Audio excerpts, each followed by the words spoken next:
Hai, kembali lagi di Drama Korea. Kali ini kita akan kembali membahas If pada episode ke-9. Episode ke-9, Kang Yeon-gyum bertengkar dengan suami Rael dan mengancam untuk tidak mendekatinya. Suami Rael berpikir bahwa Yeon-gyum memaksa istrinya untuk bersamanya dan menyuruhnya untuk tidak khawatir karena dia akan mengurusnya. Dia pulang dan mengambil semua hadiah dari lemari Rael untuk mengembalikannya kepada Yeon-gyum. Rael senang melihat suaminya marah seperti ini dan dia ingin melihat suaminya lebih menderita karena dia tidak punya rencana untuk melepaskan Yeon-gyum.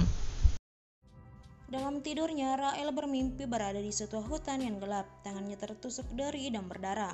Tiba-tiba Rael dikejar oleh seorang pria yang berpakaian serba hitam. Karena suasana saat itu gelap, Rael tak melihat jelas siapakah pria itu. Tanpa diduga, Rael tersandung batu dan terjatuh.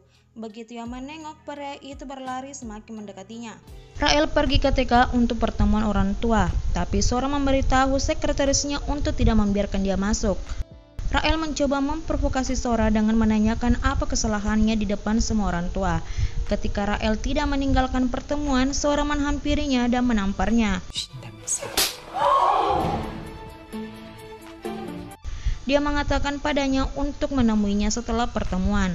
Setelah pertemuan, Sora berterima kasih kepada Rael karena telah membawanya lebih dekat dengan suaminya dan juga karena membantunya menjadi direktur.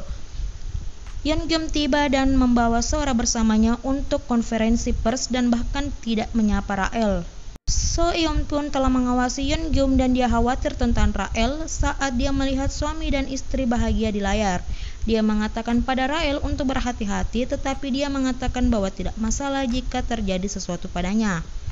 Mendengar Rael mengatakan hal seperti itu membuat Yeon-pun kesal dan dia mengatakan kepadanya bahwa meskipun tidak ada seorang pun di sisinya, dia akan selalu ada untuknya karena dia mencintainya. Dia tidak memintanya untuk membalas pengakuannya, tetapi dia menawarkan dukungannya untuk membalas dendam. Ibu palsu Rael tidak menyukai bagaimana Rael bergerak dan berencana untuk mengungkapkan identitas aslinya kepada Yeon-gyum. Yeon pun sedang dalam pertemuan dengan presiden dan Kang Yeon-gyum dan saat pergi dia mengenali pria yang telah mengikuti Yeon-gyum. Dia curiga dan mengikutinya untuk melihat dia memberikan dokumen kepada Yeon-gyum. Yeon pun datang tepat waktu dan menghentikan Kang untuk membuka dan kemudian mengganti dokumennya itu dengan yang lain. Rael memeriksa dokumen itu dan menemukan semua informasi dan foto-fotonya dari masa lalu dan masa kini di dalamnya. Satu-satunya orang yang mengetahui informasi sebanyak ini adalah Nona Jang, ibu palsunya. Rael secara tidak langsung mengancamnya dengan mengatakan bahwa dia tidak ingin menjadi monster, tetapi dia bisa menyingkirkan siapapun yang menghalanginya. Di suatu malam, Sora dan Yeon-gyum akhirnya tidur seranjang lagi untuk pertama kali dari sekian lamanya.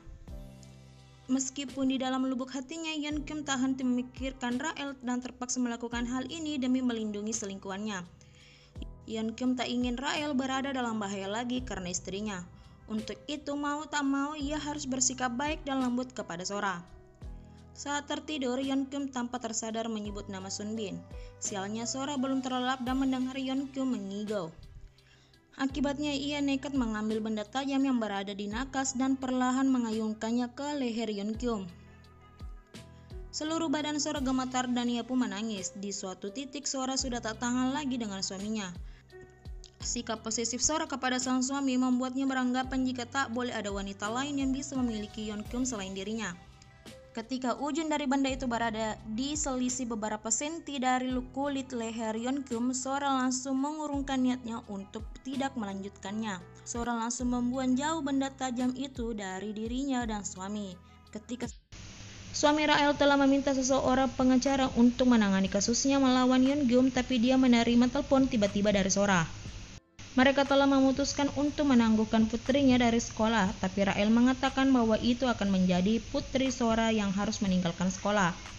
Sora percaya bahwa suaminya telah kembali padanya, tapi setelah Sora meninggalkan studio Rael memanggil Yeon-gyum dan mereka bertemu lagi di sebuah hotel. 1, 2, 3. Dalam ulasan episode ke-9 ini, Hanso adalah satu-satu karakter yang memiliki kedalaman dan lapisan yang sebenarnya.